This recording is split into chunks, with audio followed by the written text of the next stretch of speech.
देखिए इस क्वेश्चन को आराम से समझिएगा। 40 किलोमीटर की दूरी तय करने में ए को बी से 2 घंटे 30 मिनट अधिक लगता है। मान लीजिए कि बी यहाँ पर है, बी का समय यहाँ पर है, बी का समय यहाँ पर है। ए को कितना अधिक लगता है? 2 घंटे 20 मिनट। ये हमारा ए है, ये कितना अधिक लगता है? प्लस कर देंगे 2 घंटा 30 मिनट। यदि ए अपनी चाल दोगुना कर देता है, जब ए अपनी चाल को दोगुना कर देता है तो उसे बी से 1 घंटा कम समय लगता है। अब देखिए जब ए अपनी चाल को दोगुना कर दिया तो ए यहाँ पर, इस बी का समय यहाँ है। अब ए का समय क्या होता है कि कम हो जाता है 1 घंटे, माइनस 1 घंटा।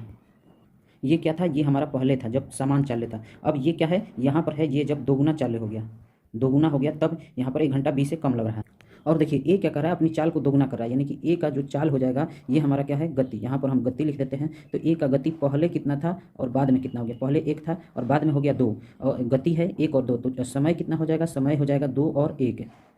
देखिए अब क्या हो रहा है कि ए के समय में कितना अंतर आ रहा है? तो ए के समय में कितना अंतर आ रहा है? तो 3 घंटा 30 मिनट ए के समय में। और ये जो 7/2 का घंटे का अंतर क्यों आ रहा है? क्योंकि इसकी गति बढ़ी थी। तो 1 का वैल्यू हमारा क्या हो जाएगा? 1 का वैल्यू हो जाएगा 7/2। तो 2 का हमारा वैल्यू कितना हो जाएगा? 7 है।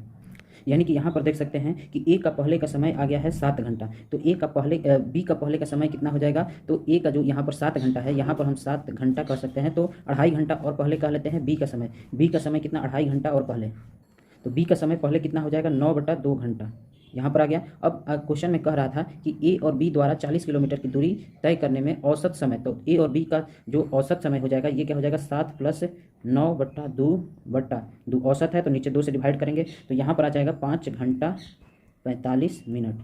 अब देखिए हमने 40 किलोमीटर का कहीं उपयोग नहीं किया। क्यों नहीं किया है? क्योंकि दोनों जो है समान दूरी हर जगह तय कर रही है। कहीं भी 40 है तो कहीं 50, ऐसा कहीं नहीं है, समान दूरी है, सब जगह 40 ही है, तो हमने उसको कहीं भी प्रयोग नहीं किया।